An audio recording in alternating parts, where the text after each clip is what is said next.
Hello student, welcome to applied mathematics classes. मैं G Kumar आप सभी का स्वागत करता हूं। आज हम लोग एक नया टॉपिक देखने वाले हैं डिटर्मिनेंट में कि क्रैमर्स रूल या उसी का नाम डिटर्मिनेंट मेथड भी है। तो क्रैमर्स रूल से किसी भी सिस्टम ऑफ लीनियर इक्वेशंस को हम कैसे सॉल्व करेंगे तो देखते हैं। चूंकि एनसीईआरटी में इस टॉपिक पे एक भी क्वेश्चन नहीं दिया गया है, लेकिन हमारे बोर्ड में कभी कभी यहाँ से क्वेश्चन आ जाता है, इसीलिए अच्छा रहेगा कि इस टॉपिक को हम डिटेल से देखें। तो चलिए स्टार्ट कर रहे हैं। आज का टॉपिक है क्रैमर्स रूल, और इसी क्रैमर्स रूल को हम डिटर्मिनेंट मेथड भी बोलते हैं। तो किसी भी सिस्टम ऑफ लीनियर इक्वेशन का, ये लीनियर इक्वेशन है, किसी भी लीनियर इक्वेशन का सॉल्यूशन हम क्रैमर्स रूल से या डिटर्मिनेंट मेथड से कैसे करेंगे, यही आज सीखने वाले हैं। तो देखिए, हमारे पास एक इक्वेशन है a1x plus b1y plus c1z is equal to d1, a2x plus b2y plus c2z is equal to d2, a3x plus b3y plus c3z is equal to d3। सबसे पहला अब क्या करें, क्रैमर्स रूल में या डिटर्मिनेंट मेथड में सबसे पहले डेल, ये डेल होगा क्या समझे। यहाँ पे सबसे पहले डेल लिखे। एक्चुअली में ये डेल है क्या, तो फर्स्ट कॉलम में x का कोफिशिएंट आएगा, ये जो x है ये x का कोफिशिएंट आएगा फर्स्ट कॉलम में। सेकंड कॉलम में y का कोफिशिएंट आएगा और थर्ड कॉलम में z का कोफिशिएंट आएगा। ये हम लिख करके दिखा रहे हैं तो और समझ में आपको आएगा। तो देखें यहाँ पे x का कोफिशिएंट क्या है, a1 a2 a3। तो यहाँ पे x का कोफिशिएंट आएगा a1 a2 a3 first column में। सेकंड कॉलम में y का कोफिशिएंट आएगा b1 b2 b3। तो ये है b1 b2 b3, उसके बाद है c1 c2 c3। तो ये डेल हम कैसे लिखेंगे ये आपको समझ में आ गया होगा। डेल के बाद डेल वन, तो ये डेल वन हम कैसे लिखेंगे आप इसके टेक्निक को भी समझें। तो देखें यहाँ पे होगा क्या, ये डेल वन है तो फर्स्ट वन मतलब फर्स्ट कॉलम आप याद रखेंगे, ये जो वन है फर्स्ट कॉलम। तो आप क्या करेंगे, इस फर्स्ट कॉलम को जो है ना छोड़ देंगे, ठीक है। ये जो फर्स्ट कॉलम हम लिखें, इस फर्स्ट कॉलम को आप छोड़ देंगे। फर्स्ट कॉलम में क्या करेंगे, ये जो कांस्टेंट टर्म है d1 d2 d3 ये ले लेंगे। फर्स्ट कॉलम में हम क्या करेंगे, डेल वन है तो वन के जगह पे यानी फर्स्ट कॉलम में हम कांस्टेंट टर्म ले लेंगे d1 d2 d3। देखिए लिख करके हम दिखा रहे हैं यहाँ पे, ये हो जाएगा d1 d2 d3। Second column में y का ही कोफिशिएंट आएगा, थर्ड कॉलम में z का ही कोफिशिएंट आएगा, यानी b1 b2 b3 c1 c2 c3। Okay, अब क्या हो जाएगा, इसके बाद यहाँ पे डेल टू लिखेंगे हम। भाई ये डेल टू क्या है, तो सेम टू सेम वही टेक्निक जो हम बताने जा रहे हैं। पहले हम इसे रिमूव कर देते हैं इस साइन को। अब देखिए इसका टेक्निक क्या है, ये डेल टू है तो सेकंड कॉलम को आप छोड़ देंगे, ठीक है। टू मतलब सेकंड कॉलम को आप छोड़ देंगे और सेकंड कॉलम को छोड़ देंगे। सेकंड कॉलम में ये कांस्टेंट टर्म हम लिख लेंगे। तो फर्स्ट कॉलम सेम रहेगा x का, सेकंड कॉलम में कांस्टेंट टर्म आ जाएगा d1 d2 d3, और थर्ड कॉलम है इसमें z का कोफिशिएंट सेम रहेगा। तो देखिए हम किस तरह से लिख रहे हैं, फर्स्ट कॉलम सेम रहेगा, फर्स्ट यानी कि x का a1 a2 a3 a1 a2 a3। Second column में ये कांस्टेंट टर्म आएगा d1 d2 d3, ठीक है। और थर्ड कॉलम ये z का रहेगा c1 c2 c3। ये भी समझ में आ गया होगा। अब है last del three. Del three में हम क्या करेंगे, हम इसे रिमूव कर दे पहले। देखिए हम डेल थ्री में करेंगे क्या, ये जो थ्री है तो थर्ड कॉलम को छोड़ देंगे और वहां पे कांस्टेंट टर्म को लेकर के आ जाएंगे। थर्ड कॉलम में कांस्टेंट टर्म बोले तो d1 d2 d3 इसे हम लिख लेंगे। ये फर्स्ट कॉलम सेम रहेगा x का, सेकंड कॉलम भी सेम रहेगा y का, थर्ड कॉलम ये कांस्टेंट टर्म आ जाएगा। तो हमारा हो जाएगा क्या, a1 a2 a3 b1 b2 b3 और थर्ड कॉलम में d1 d2 d3 हो जाएगा। तो ये टेक्निक आपको समझ में, एक बार आप फिर से समझ लें इसमें एक्चुअली में है क्या, ये कुछ भी नहीं है, बिल्कुल आसान लगेगा। एक बार आप समझ जाएंगे तो इस प्रकार क्वेश्चन आ जाए तो निश्चित रूप से आपसे बन जाएगा।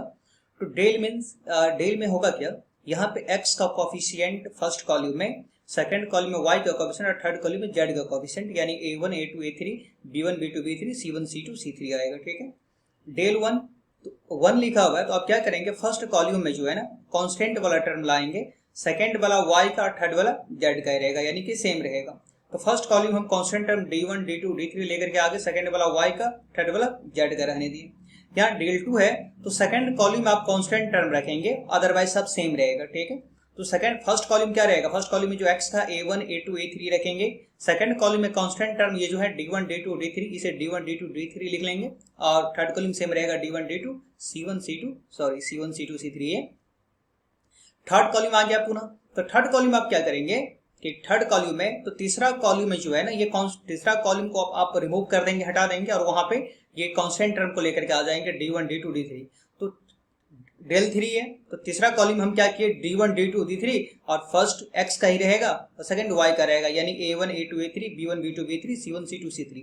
अगर ये आप लिख सकते हैं तो आसानी से क्वेश्चन बन जाएगा। इसके बाद क्या करेंगे, x निकालने का एक फॉर्मूला हम लिख रहे हैं यहाँ पे, इसे याद रखना होगा आपको।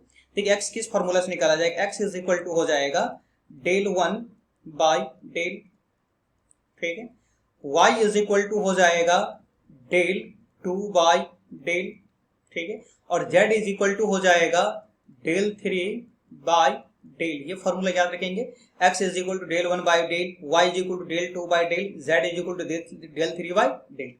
अब हम इस पे जो हमारे बोर्ड में जो क्वेश्चन पूछा गया है कभी, इस क्वेश्चन को हम लोग देखते हैं। तो देखिए ये हमारे बोर्ड का क्वेश्चन है, प्रीवियस ईयर क्वेश्चन है। अब हम इस क्वेश्चन को सॉल्व करते हैं। तो देखिए किस तरह से सॉल्व किया जाए इसे।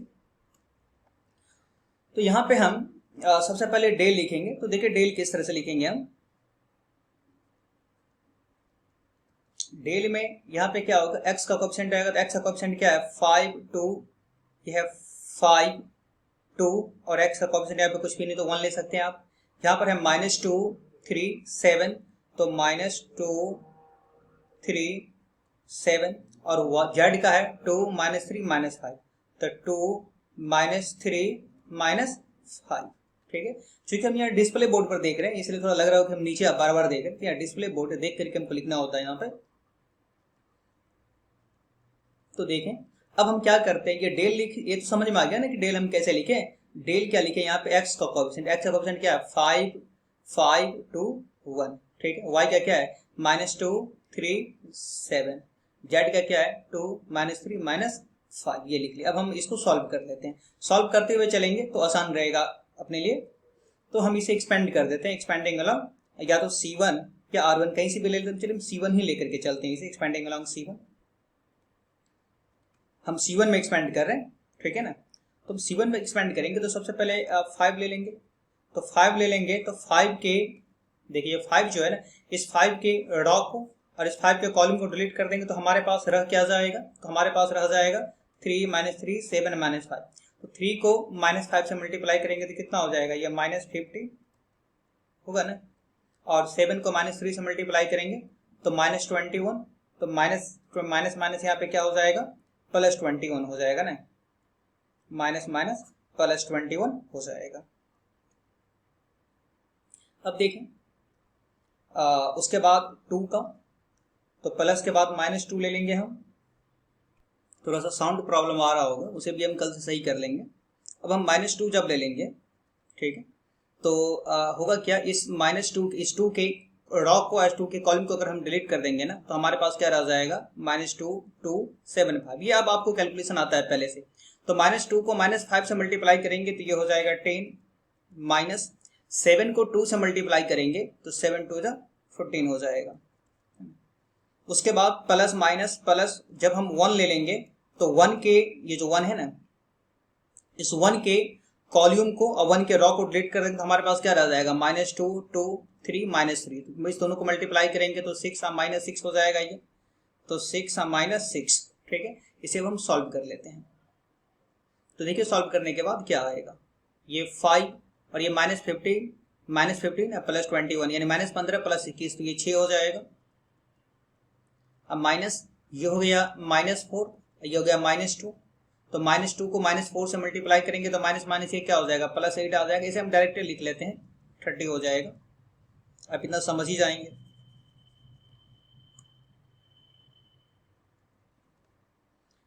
अब इसमें होगा क्या, ये तो 0 ही हो गया, 6 - 6 0 हो जाएगा, तो ये 38 हो गया। अभी हम डेल निकाल लिए, ठीक है। अब हम क्या निकालते हैं, del 2 निकालते हैं। तो देखिए अब हम यहाँ पे डेल के बाद del 1 लिखेंगे। तो बस ये del 1 के कॉन्सेप्ट को सीख लेना है कि del 1 कैसे लिखा जाता है, del 2 कैसे लिखेंगे, del 3 कैसे लिखेंगे। ये क्वेश्चन उसके बाद आपसे बन गया।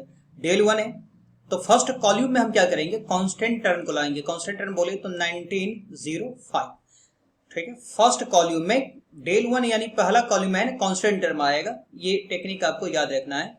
तो 1905 सेकेंड कॉल्यूम और थर्ड कॉल्यूम सेम रहेगा। सेकेंड किसका है, y का, और थर्ड किसका है, z का। y का है बोले तो -237, तो -237, ये 2 -3 और ये हो जाएगा -5।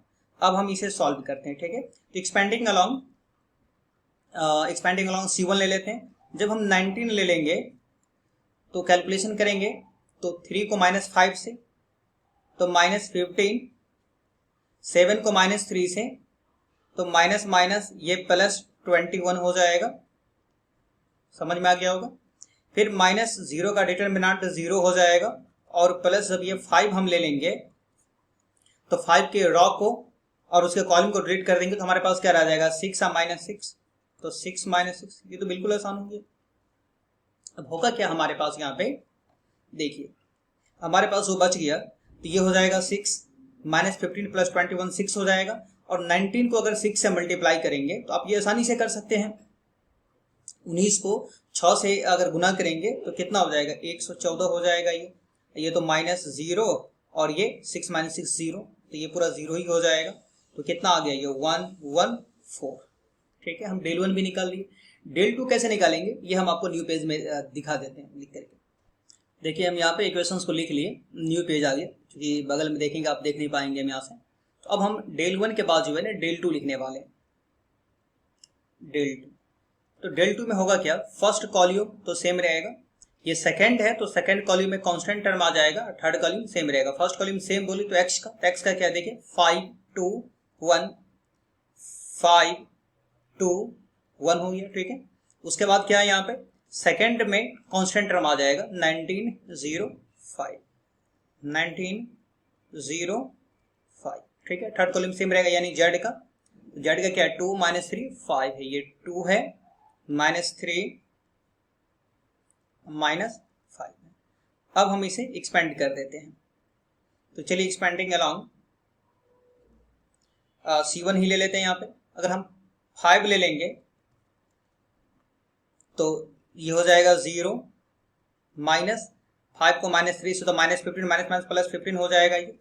उसके बाद हम प्लस के बाद माइनस, प्लस साइन तो याद होगा, प्लस माइनस प्लस 2 ले लेंगे हम, तो 2 के एक कॉलम को उसके रॉ को डिलीट कर देंगे तो 19 2 5 -5, तो 19 को -5 से 19 को -5 से तो 19 को -95 -95 और -10 यहाँ हो जाएगा।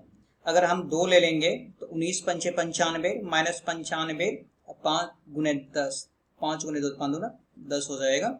उसके बाद +1 ले लेंगे तो 1 के कॉलम को और उसके रॉ को डिलीट कर देंगे तो 19203, तो 19 को 3 से 19 के 57 हो जाएगा, -57 और 0 को 2 से तो -0। कैलकुलेशन करेंगे तो 15 को 5 से 75, ये हो गया -95 और -10 तो -105, -105 को -2 से गुना करेंगे तो 210 + 210 हो जाएगा, और ये -57 है। जब आप इसको घटाएंगे तो ये हो जाएगा 228 हो जाएगा। तो del 2 भी समझ में आ गया होगा। अब del 3 हम यहाँ पे लिख लेते हैं, ठीक है। del 3 जो हम लिखेंगे आपको समझा देते हैं यहाँ पे, हम del 3 यहाँ लिख करके समझा दें, फिर हम वहाँ लिख लेंगे। del 3 हम यहाँ लिख रहे हैं। del 3 में क्या होगा कि फर्स्ट कॉलम सेम रहेगा, सेकंड कॉलम सेम रहेगा, थर्ड कॉलम में कांस्टेंट टर्म आ जाएगा। तो फर्स्ट कॉलम जो x का है 5 2 1, y का -2 3 7, और थर्ड कॉलम जो है उसमें कांस्टेंट टर्म आ जाएगा यानी कि 1905। इसी हम यहाँ पे लिख लेते हैं, ओके। देखिए हम लिख लिए इसे।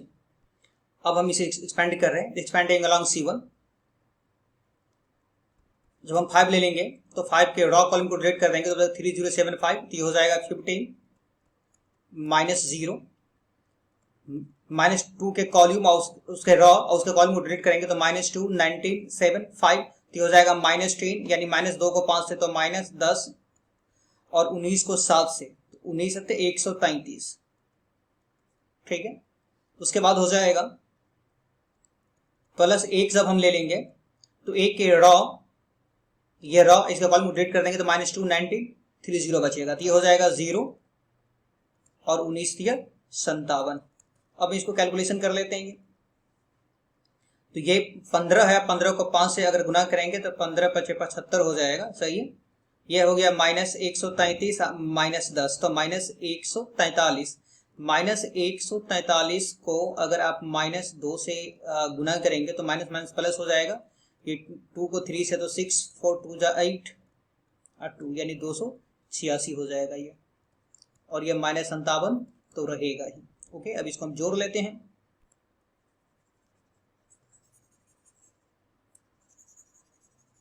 इसे हटा दें। ये कैलकुलेशन करने के बाद 304 आएगा। ठीक है, हम क्या कि सब का वैल्यू यहाँ पर आप देख रहे हैं, डेल का वैल्यू, सॉरी यहाँ पे हम हमारा क्वेश्चन यहाँ पर है, यहाँ पर हम डेल का वैल्यू, डेल 1 का वैल्यू, उसके बाद डेल 2 का वैल्यू और डेल 3 का वैल्यू हम लिख लिए। तो अब एक्स वाई जेड का वैल्यू निकालने का हमारे पास क्या technique, x is equal to del 1 by del, y is equal to del 2 by del, z equal to del 3 by del, इस फॉर्मूला का अप्लाई करने वाले हैं। तो चलिए देखते हैं इसे।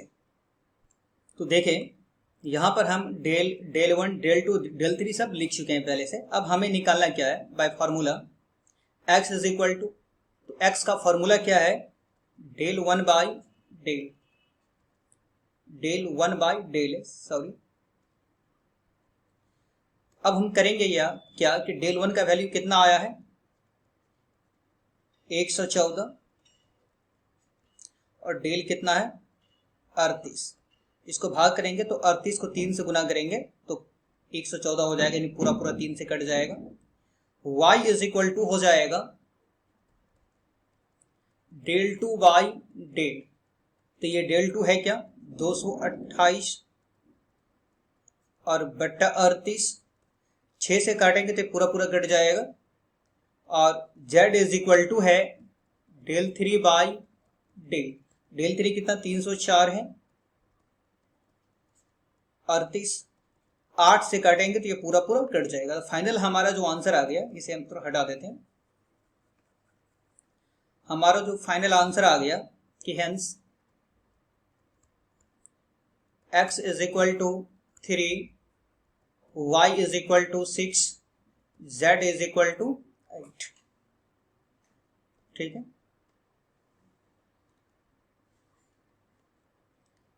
अब हम इस कॉन्सेप्ट को हो सके तो आप एक बार फिर से थ्योरेटिकल कॉन्सेप्ट को जरा समझ लें। हम क्या क्या किया क्वेश्चन में एक बार दिखा देते हैं। ये हमारा क्वेश्चन था। सबसे पहले हमें क्या करना होगा, डेल निकालना पड़ेगा। डेल कैसे निकालते, तो यहाँ पे x का कोएफिशिएंट, यहाँ पे y का और यहाँ पे z का कोएफिशिएंट। ठीक है, इसको सॉल्व कर लेंगे। डेल 1 में क्या करेंगे, 1 है तो फर्स्ट कॉल्यूम में कांस्टेंट टर्म आ जाएगा 1905, सेकंड y का कोएफिशिएंट, थर्ड z का कोएफिशिएंट होगा। इसे भी सॉल्व कर लेंगे। इसके बाद जो है देखिए ये डेल 2, तो फर्स्ट कॉल्यूम सेम, यानी फर्स्ट कॉल्यूम किसका होगा x का, सेकंड कॉल्यूम में कांस्टेंट टर्म आ जाएगा और थर्ड कॉल्यूम z का। सॉल्व कर लेंगे इस तरह से। थर्ड है ये डेल 3, तो x सेम रहेगा, y सेम रहेगा, थर्ड कॉल्यूम में कांस्टेंट टर्म आ जाएगा। ये सब निकाल लेने के बाद हम डायरेक्ट फार्मूला अप्लाई करेंगे कि x is equal to del 1 by del, y is equal to del 2 by del, z is equal to del 3 by del. तो आपका ये वैल्यू निकल जाएगा। ओके, अब हम क्या करते हैं, एक न्यू टॉपिक जो है, एक क्वेश्चन और है। ये क्वेश्चंस देखिए, ये भी बोर्ड में पूछा हुआ है। यहाँ पर क्वेश्चन है क्या कि यूजिंग मैट्रिक्स, मैट्रिक्स का मैट्रिक्स मेथड भी बोलते हैं इसे, तो मैट्रिक्स मेथड से इसे सॉल्व करना है। उस समय था क्रैमर्स रूल या डिटरमिनेंट मेथड, लेकिन अभी है मैट्रिक्स मेथड। तो अब हम क्या करते हैं, ये मैट्रिक्स मेथड है क्या, इसके कॉन्सेप्ट को भी एक बार हम देख लेते हैं। ऐसे हम ये पढ़ा चुके हैं आपको, तो चलिए देखते हैं इसके कॉन्सेप्ट को। तो मैट्रिक्स मेथड में हम करते क्या है, देखें। सबसे पहले मैट्रिक्स मेथड में हम ये इक्वेशन है a1x plus b1y plus c1z is equal to d1, a2x plus b2y plus c2z is equal to d2, a3x plus b3y plus c3z is equal to d3, हम सबसे पहले ए लिखेंगे। ए एक मैट्रिक्स होगा जहां पे एक्स का कोफिशिएंट है। एक्स का कोफिशिएंट क्या है? A1 A2 A3, A1 A2 A3। y का कोफिशिएंट है B1 B2 B3। यहाँ पे z का कोफिशिएंट है C1 C2 C3। ये टेक्निक समझ में आ गया होगा। उसके बाद यहाँ पे क्या होगा, a लिख लेने के बाद x लिखेंगे। x का मतलब है वेरिएबल, तो यहाँ पे वेरिएबल है क्या? वेरिएबल है x, देख रहे हैं ना x आया हुआ, y और यहाँ पे z है। तो जो भी वेरिएबल, उस वेरिएबल को हम कॉलम में लिख लेंगे x y z। उसके बाद b यानी कि कांस्टेंट टर्म में, कभी कभी से हम कैपिटल डी भी लिख लेते हैं, आप जनरली बी लिखेंगे क्योंकि एनसीईआरटी का फॉलो करेंगे हम लोग। तो बी में एक कांस्टेंट टर्म आएगा d1 d2 d3, d1 d2 d3। तो ये टेक्निक समझ में आ गया होगा। हम क्या कर रहे हैं, ये जो सिस्टम ऑफ लीनियर इक्वेशन है ना, इसे मैट्रिक्स के फॉर्म में लिखने वाले हैं। भाई मैट्रिक्स के फॉर्म में कैसे लिखते हैं, तो यहाँ पे आपको लिख करके दिखा देते हैं। आप ऐसा करें, कुछ रब करके दिखा रहे हैं। ये है A1 A2 A3 B1 B2 B3 C1 C2 C3, ठीक है। इसके बाद यहां पर जो कांस्टेंट टर्म है x y z d1 d2 d3, जब आप इसको मल्टीप्लाई करेंगे ना, ये मैट्रिक्स हम क्या किए, ये जो सिस्टम ऑफ लीनियर इक्वेशन है इसे हम मैट्रिक्स फॉर्म में यहाँ पे लिख लिए। आपको मल्टीप्लाई करके दिखा रहे हैं हम। मल्टीप्लाई करने का रूल क्या है कि फर्स्ट रो को फर्स्ट कॉलम से, तो A1 को x से मल्टीप्लाई करेंगे तो A1x हो जाएगा, B1 को y से मल्टीप्लाई करेंगे तो B1y हो जाएगा, प्लस C1 को z से मल्टीप्लाई करेंगे C1z हो जाएगा। ये फर्स्ट है, पहला वाले की इक्वेटिंग करेंगे तो D1 हो जाएगा। इस तरह से हम मल्टीप्लाई करेंगे A2x plus B2y plus C2z is equal to D2, A3x plus B3y plus C3z is equal to D3। तो ये सेम टू सेम इक्वेशन आ जाएगा। ये हमारा लिखने का मकसद नहीं था, हम समझाने के लिए ऐसा किए थे आपको कि आप इसे मैट्रिक्स का फॉर्म में भी लिख सकते हैं। इसे हम हटा देते हैं, ये बस समझाने के मकसद से मेरा था। एक्चुअली में यही a है, ठीक है। इसे हम a के द्वारा यहाँ पे सूचित किए हुए, और ये x के द्वारा यहाँ पे, और इसे हम b के द्वारा, ax is equal to b, इसे फर्स्ट इक्वेशन मान लेते हैं। यहाँ से कुछ स्पेशल केस आएगा, इस केस को भी हम लोग देख लेते हैं। चलिए इसे आप एक बार फिर से समझ लें। ये a हम लिखेंगे कैसे, a एक मैट्रिक्स होगा जिसमें x का कोफिशिएंट, y का कोफिशिएंट और z का कोफिशिएंट आएगा। x भी एक मैट्रिक्स होगा, कॉलम मैट्रिक्स, इसमें वेरिएबल आएगा, वेरिएबल को कॉलम में लिख लेंगे। और b एक कांस्टेंट टर्म होगा जिसमें कांस्टेंट वाला d1 d2 d3 लिख लेंगे। और इसे मैट्रिक्स के फॉर्म में हम कैसे चेंज करेंगे, तो इस a को अगर x से मल्टीप्लाई करेंगे तो यह b के इक्वल हो जाएगा, ax is equal to b। यहाँ तक आपको समझ में आ गया होगा, ठीक है। अब स्पेशल केस क्या है, इसे ये जो टॉपिक आप अभी देख रहे हैं, ये जेईई मेन में हर एक साल फिक्स है क्वेश्चन, यहाँ से एक क्वेश्चन करना। तो चलिए अब हम सबसे पहले होमोजीनियस क्या है और नॉन होमोजीनियस क्या है इसे देख लिया जाए। तो हमारे पास एक सिचुएशन आया है जो जस्ट अभी हम देखें कि ax is equal to b, ठीक है। सिचुएशन क्या है कि ax is equal to b। अब ये b पे डिपेंड करेगा, दो सिचुएशन आएगा, या तो b 0 होगा या b 0 नहीं होगा। तो देखें,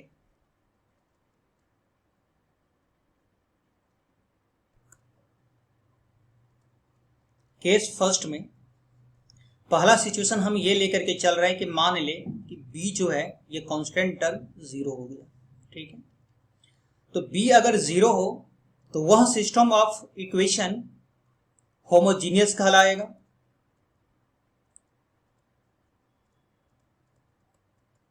होमोजीनियस सिस्टम कहलाएगा। ये कुछ स्पेशल है, इसे याद रखें। अगर b 0 नहीं है,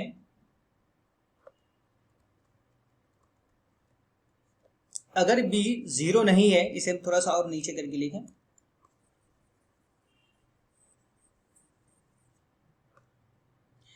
यहाँ पर हम ये लिख ही लेते हैं, तो A X is equal to क्या हो जाएगा, A X is equal to B है और बी की जगह पे 0, तो यह इक्वेशन आ गया। ये हो गया किसका, होमोजीनियस सिस्टम का। केस सेकंड जो है, अगर बी 0 के बराबर नहीं हो, देखिए इसका फुल कॉन्सेप्ट आपको जब जेई मेन के क्वेश्चंस को सॉल्व करेंगे, जो दिशा पब्लिकेशन का है, जे एडवांस जेई मेन का, जो नेक्स्ट वीक से हम आपको जेई मेन का बैच देने जा रहे हैं, तो उसमें देखेंगे जब हम आपको मैट्रिक्स और डिटरमिनेंट पढ़ाएंगे तो इस पर मैक्सिमम क्वेश्चन आएगा, तो वहां पे इसका फुल कॉन्सेप्ट आ जाएगा आपको। अगर बी 0 नहीं हो तो वह सिस्टम नन होमोजीनियस कहलाएगा, नन होमोजीनियस सिस्टम कहलाएगा। यानी इसे हम लिख सकते हैं A X is equal to B, क्योंकि इसमें बी जो है 0 नहीं है। तो दो सिचुएशन रहेगा याद करने का। फर्स्ट कि अगर बी कांस्टेंट टर्म यानी बी 0 है तो होमोजीनियस हो गया, अगर बी 0 नहीं है तो नन होमोजीनियस होगा। उम्मीद है ये आप याद कर लिए होइएगा। दोबारा बोल रहे हैं, अगर बी 0 है तो होमोजीनियस सिस्टम होगा, अगर बी 0 नहीं तो नन होमोजीनियस सिस्टम होगा। हमारा एनसीईआरटी 4.6 जो है ये नन होमोजीनियस पे लेकर के गया हुआ है। तो एनसीईआरटी का एक क्वेश्चन जो है, ये क्वेश्चन हम सॉल्व करने वाले हैं, जो कि 2014 में हमारे बोर्ड में पूछा गया क्वेश्चन है, और ये एनसीईआरटी 4.6 का उसी टाइप का एक क्वेश्चन है। तो अब हम क्या करते हैं, जो इसका कॉन्सेप्ट है, इस टॉपिक को थोड़ा हम डिटेल से और देख लेते हैं। तो चलिए हम न्यू पेज पे देखते हैं।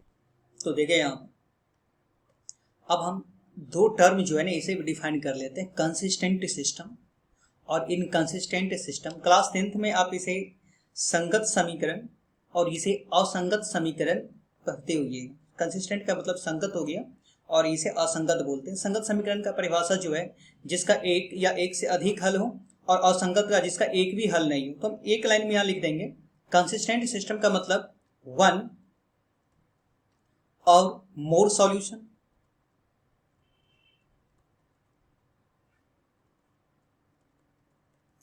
एक या एक से अधिक हल होगा, वन और मोर सॉल्यूशन, एक या एक से अधिक हल होगा।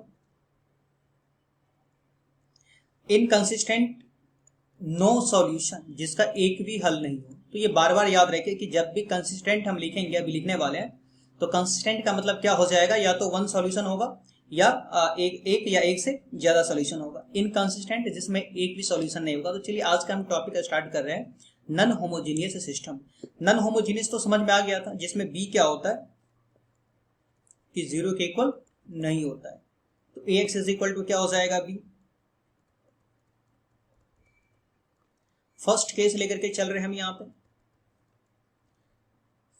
फर्स्ट केस ये है इसका कि हम सबसे पहले मैट्रिक्स ए का डिटरमिनेंट निकालेंगे और देखेंगे कि यह डिटरमिनेंट अगर 0 नहीं हुआ, मैट्रिक्स ए का हम डिटरमिनेंट करेंगे, अगर यह 0 नहीं हुआ तो जो भी इक्वेशंस दिया हुआ, जैसे यही इक्वेशन है जो हम अभी सॉल्व करें, ये इक्वेशन है मान लें, यही क्वेश्चन है मान लें, और इस क्वेश्चन में हम क्या है कि इस ए का डिटरमिनेंट निकाल लिए। इसमें क्वेश्चन कैसे कैसे हमसे कर सकता है ऑब्जेक्टिव में, या तो बोर्ड में पूछेगा या कंपटीशन वगैरह में भी आ सकता है यहाँ से क्वेश्चन। तो ये क्वेश्चन दे दिया और आपसे पूछा जाएगा इसका कितना सॉल्यूशन होगा, कितने हल होंगे, एक सॉल्यूशन होगा या एक से अधिक सॉल्यूशन होगा या एक भी सॉल्यूशन नहीं होगा। तो आप क्या करेंगे, कैसे चेक करेंगे, या हो सकता है आपसे क्वेश्चन करे कि देखिए यह कंसिस्टेंट सिस्टम है या इनकंसिस्टेंट सिस्टम है। दो टाइप से क्वेश्चन पूछा जाएगा, आपसे बोला जाएगा, दोबारा सुन लें कि देखिए यह कंसिस्टेंट या इनकंसिस्टेंट सिस्टम है। दूसरा, इसका कितने हल होंगे, एक से अधिक या 0, इस दो टाइप का क्वेश्चन होगा। तो इसे ही हम यहाँ पे समझ रहे हैं। देखिए हम क्या करेंगे, उस ए का डिटरमिनेंट करेंगे, अगर ये 0 नहीं आया तो बोलेंगे कि यह जो सिस्टम है कंसिस्टेंट सिस्टम है, कंसिस्टेंट और यूनिक सॉल्यूशन। यानी आप एक लाइन में फिर से समझ ले, हम ए का डिटरमिनेंट करेंगे, ठीक है, एक बार फिर से ए का हम डिटरमिनेंट करेंगे और ए का डिटरमिनेंट अगर 0 नहीं आया तो वह सिस्टम कंसिस्टेंट होगा। और उस कंसिस्टेंट मतलब क्या होता है कि जिसका एक या एक से अधिक हल हो। और यहाँ पे हम साफ साफ लिख दिए कि इसमें यूनिक सॉल्यूशन होने वाला है। यूनिक सॉल्यूशन मतलब एकमात्र हल, एकमात्र मात्र हल। चलिए एक बार फिर से इसे याद कर ले। हम ए का डिटरमिनेंट निकाले, अगर 0 नहीं आया तो वह यूनिक सॉल्यूशन होगा, यानी एकमात्र हल होंगे, और वह कंसिस्टेंट होगा, यानी संगत समीकरण होगा। ठीक है, इससे कुछ फॉर्मूला भी निकल के आएगा। फॉर्मूला यह निकल के आएगा, आप ऐसा करें, इसे हम न्यू पेज में ही लिख लें। देखिए न्यू पेज में लिख रहे हैं यहाँ पे, A X is equal to B है। हम ए इनवर्स दोनों साइड मल्टीप्लाई करने जा रहे हैं। Multiplying by A inverse, A inverse से मल्टीप्लाई करेंगे तो ये A inverse A X, A inverse B. A inverse को ए से मल्टीप्लाई करेंगे ये आई होगा, तो I X is equal to A inverse B. ये हो जाएगा X is equal to A inverse B. तो ये फॉर्मूला हो गया जो क्वेश्चन मिला उस क्वेश्चन को सॉल्व करने के लिए। कुछ सिचुएशन और आएगा, इस सिचुएशन को यहाँ पे आप समझ लें। इसका दूसरा केस है, हम ए का डिटरमिनेंट निकाले और वह 0 आ गया। इस सिचुएशंस में हमें एक काम और करना पड़ेगा, ए का एडजॉइंट में निकालना होगा, और एडजॉइंट ए को बी से मल्टीप्लाई करना होगा, और देखेंगे कि यह 0 नहीं आया। दो सिचुएशन फिर से बोल रहे हैं, हम क्या करेंगे, जब डिटरमिनेंट ए जो है ना 0 आ जाए तो हमें उस सिचुएशंस में ए का एडजॉइंट निकालना होगा, यानी एडजॉइंट ए निकालना होगा। एडजॉइंट ए निकाल करके उसे बी से मल्टीप्लाई करना होगा। फिर यहाँ पे दो सिचुएशन होगा, हो सकता है कि यह 0 हो, या ये भी हो सकता है कि 0 के बराबर नहीं हो। तो देखें ये यहाँ पे सिचुएशन हम लिख लेते हैं। दूसरा सिचुएशन ये हो सकता है कि ए का हम डिटरमिनेंट निकाले, वो 0 आ गया, ठीक है, और उसके बाद हमें क्या करना पड़ेगा, एडजॉइंट निकालना पड़ेगा ए का, बी से मल्टीप्लाई करेंगे। अगर ये 0 नहीं आया तो उस सिचुएशन से हमें क्या होगा, इसी के टेक्निक को आप समझें। अगर ये 0 आ चुका है, एडजॉइंट ए को और बी को मल्टीप्लाई किया, अगर ये 0 आ चुका है तो सिस्टम जो है कंसिस्टेंट हो जाएगा।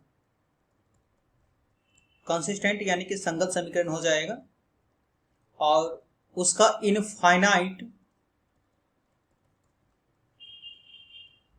मेनी सॉल्यूशन, अनंत हल होंगे। यहां से ऑब्जेक्टिव आएगा जेई वगैरह में, इसलिए एक बार आप देख लें। हम क्या करें कि एडजॉइंट ए को बी से मल्टीप्लाई किए, और अगर यह 0 आ गया तो वह संगत समीकरण होंगे और उसके अनंत हल होंगे। अगर यहाँ पे 0 नहीं आया तो वह इनकंसिस्टेंट हो जाएगा, असंगत समीकरण, इनकंसिस्टेंट होगा, और उसका एक भी हल नहीं होगा, no solution.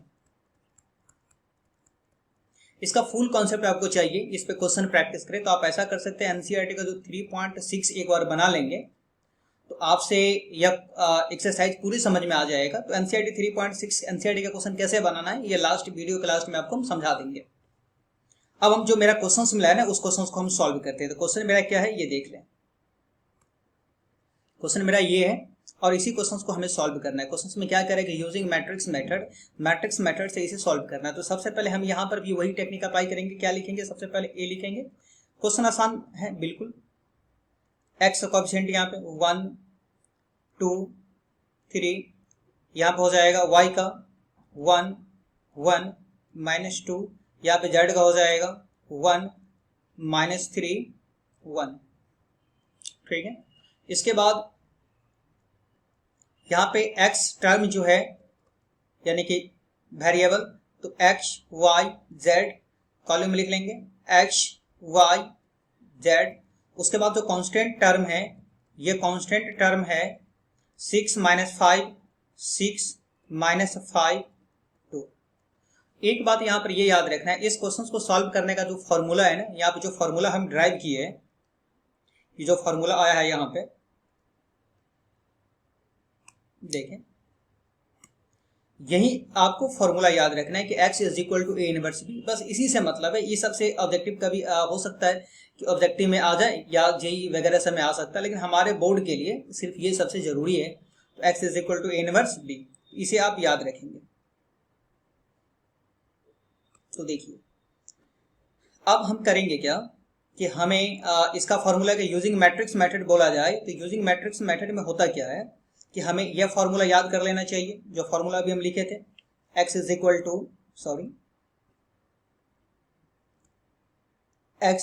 To A inverse B. Okay, अब हमें चाहिए क्या, x तो हमारे पास पहले से है, x तो हमारे पास पहले से है, b हमारे पास पहले से, सिर्फ किसका इनवर्स चाहिए, a का इनवर्स।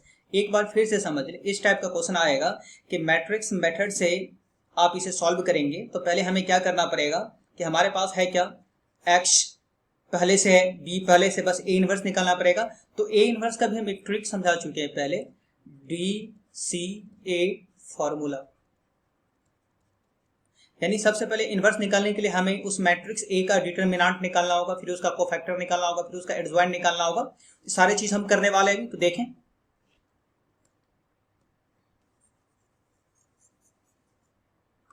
अब हम क्या करते हैं, सबसे पहले इस ए का डिटरमिनेंट करते हैं। एक्सपेंडिंग अलॉन्ग R1 ले लिए, ये लाइनिंग नहीं बनाना, बस समझाने के लिए। जब हम 1 ले लेंगे तो 1 के कॉल्यूम और उसके रॉ को डिलीट कर देंगे तो ये हो जाएगा 1 और -6। -1 जब हम ले लेंगे, 1 के कॉल्यूम और उसके रॉ को डिलीट कर देंगे तो 2 - 3 3 1, तो ये हो जाएगा 2, ये माइनस माइनस प्लस हो जाएगा, 3 3 9। उसके बाद जब +1 हम ले लेंगे तो 2 1 3 -2 बचेगा तो -4 अब -3। ये कैलकुलेशन करने के बाद आएगा कुछ इस तरह से, ये हो गया -5, ये हो जाएगा 9 2 -11, ये हो जाएगा -7। सबको जब हम ऐड करेंगे तो ऐड करने के बाद ये हो जाएगा, ये हो गया -23। अभी हम डिटरमिनेंट निकाल लिए, अब हम इसका कोफैक्टर निकालते हैं।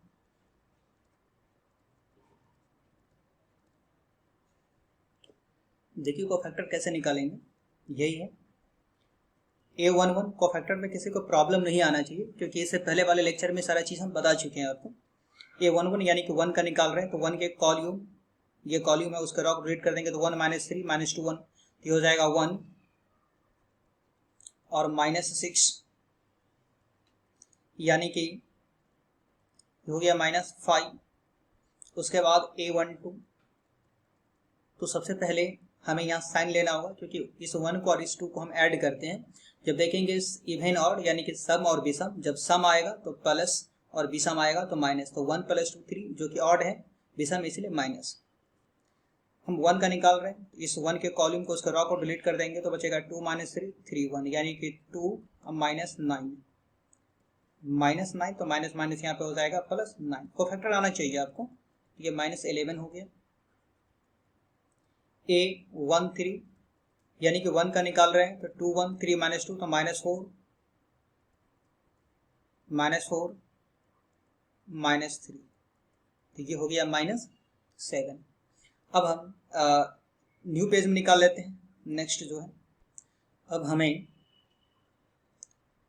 A21 माइनस हो जाएगा, क्योंकि 2 + 1 को ऐड करेंगे तो ऑड आएगा, इसीलिए। इस 2 का निकाल रहे हैं तो 2 के रॉ उसके कॉलम को डिलीट करेंगे तो 1 1 -2 1, तो 1 और -2, तो माइनस माइनस ये हो जाएगा +2। A22 यानी कि 1 का निकाल रहे हैं तो 1 के कॉलम उसका रॉ को डिलीट करेंगे तो 1 1 3 1, तो 1 -3। उसके बाद A23, इस -3 का निकाल रहे हैं, इसके कॉलम इसका रॉ को डिलीट कर देंगे तो ये -2 अब -2 और -3 हो जाएगा, तो -5 माइनस माइनस ये +5 हो जाएगा। A31 बोले तो 3 का निकाल रहे हैं, उसका कॉलम रॉ को डिलीट कर देंगे तो -3 -1 -3 -1, तो ये -4 हो जाएगा। A32, क्योंकि हम माइनस ले लिए, क्यों लिए समझ में आ गया होगा, -2 का, तो उसके कॉलम उसका रॉ को डिलीट कर देंगे तो -3 -2 -3 -2, तो -5 माइनस माइनस +5 हो जाएगा ये। A33 यानी कि 1 का निकाल रहे हैं, उसके कॉलम रो को डिलीट कर देंगे तो 1 माइनस 2, ये हो गया -1। हम सारा चीज निकाल लिया। अब हम इसे डिलीट कर देते हैं। कोफैक्टर निकाल लेने के बाद एडजॉइंट निकालना होगा। तो adjoint A is equal to, adjoint में होगा क्या, तो देखिए क्या क्या हम लोग निकाले, -5 -11 -7, -5 -11 -7, यहाँ पर -5 -11 -7, उसके बाद है -3 -2 5, यह -4 5 -1। फर्स्ट कॉलम -5 -11 7, एक बार और चेक कर लेते हैं, -5 -11 -7। इसका क्या हो जाएगा, एडजॉइंट का डेफिनेशन है कि जो भी आप कोफैक्टर निकालते हैं उसका ट्रांसपोज करते हैं, ठीक है। तो चलिए हम ट्रांसपोज कर दिए।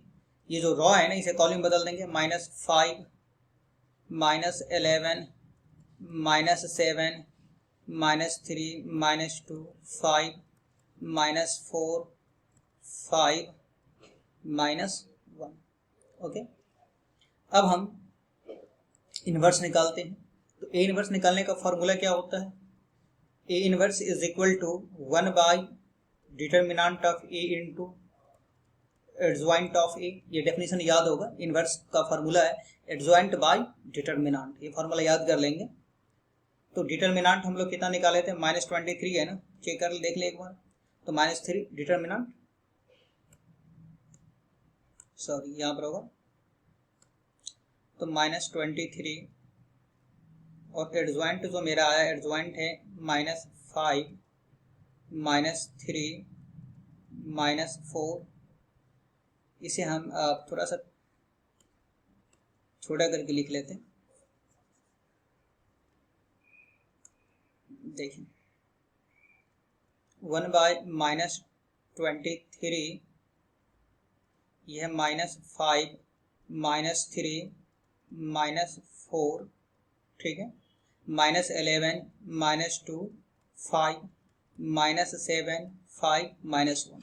तो यहाँ पर क्या करना पड़ा, एक बार फिर से समझे। अगर आपसे बोला जाए कि मैट्रिक्स मेथड से निकालना हो तो पहले आप ए लिख ले, एक्स निकले, बी निकले, उसके बाद ए का डिटर्मिनेंट, उसी ए का कोफैक्टर, उसका एडजॉइंट, फिर उसका इनवर्स निकाल लें। यहाँ तक आप निकाल सकते हैं। ये निकाल लेने के बाद क्या होगा, जो फॉर्मूला हमारा है उस फॉर्मूले को लिखेंगे क्या,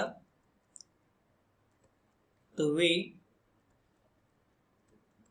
नो डैट, हम जानते हैं कि x is equal to A inverse B, यही मेन फार्मूला है और इसे ही याद रखना पड़ेगा आपको।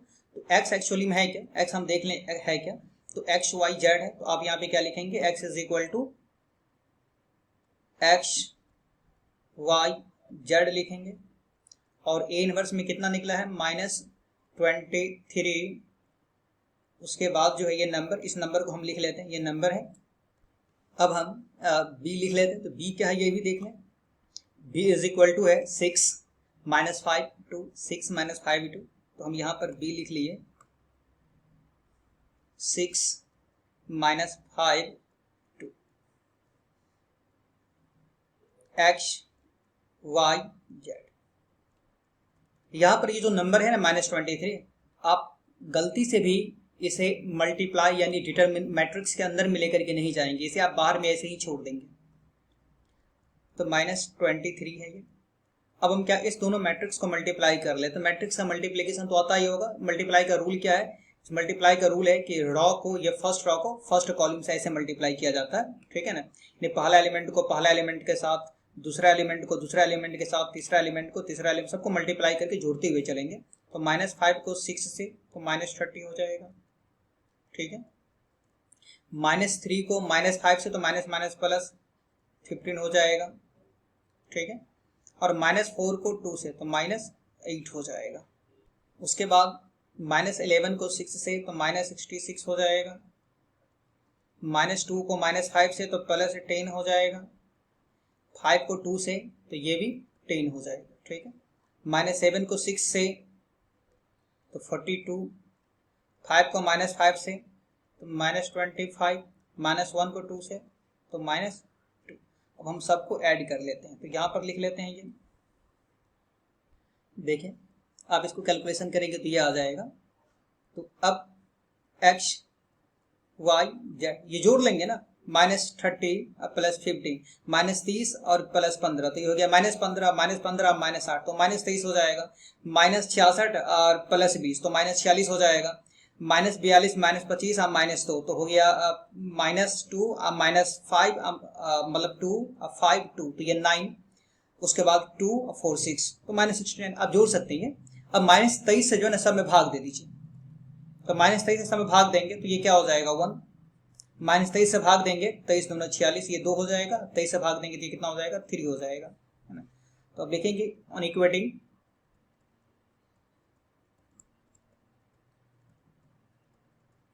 इक्वेटिंग करने के बाद x का वैल्यू क्या आ गया 1, y का वैल्यू आ गया 2 और z का वैल्यू आ गया 3। अब समझ में आ गया होगा।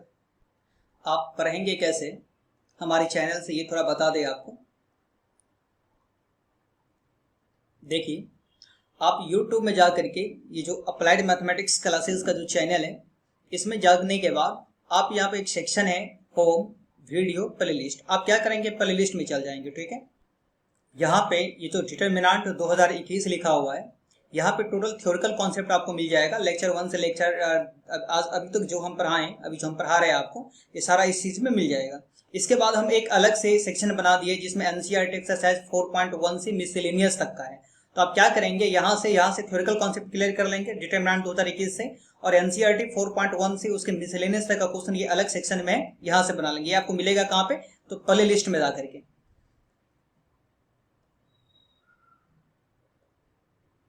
तो आज जो भी हम पढ़ाएं आपको समझ में आ गया होगा। तो 1 से 2 क्लास और हम डिटरमिनेंट रखेंगे जिसमें आपको हम ऑब्जेक्टिव सॉल्व कर देंगे। ऑब्जेक्टिव का हम ऐसा करेंगे कि वीडियो रिकॉर्ड करके सेंड कर देंगे, आप वहां से देख लीजिएगा। हम या तो मंडे से या ट्यूसडे से नया टॉपिक इनवर्स ट्रिगोनोमेट्री स्टार्ट करने जा रहे हैं, और ट्यूसडे से ही मंगलवार से ही हम जो जेई मेन का बैच भी स्टार्ट करने जा रहे हैं। अगर आपको जेई मेन, जेई एडवांस और एनडीए का तैयारी करना हो तो कंपटीशन बैच जरूर ज्वाइन कीजिए। आपको वीडियो कैसा लगा, आज का लेक्चर कैसा लगा, ये कमेंट करके जरूर बताएं। अगर अभी तक आप सब्सक्राइब नहीं किए तो सब्सक्राइब भी कर लें। Thank you for watching.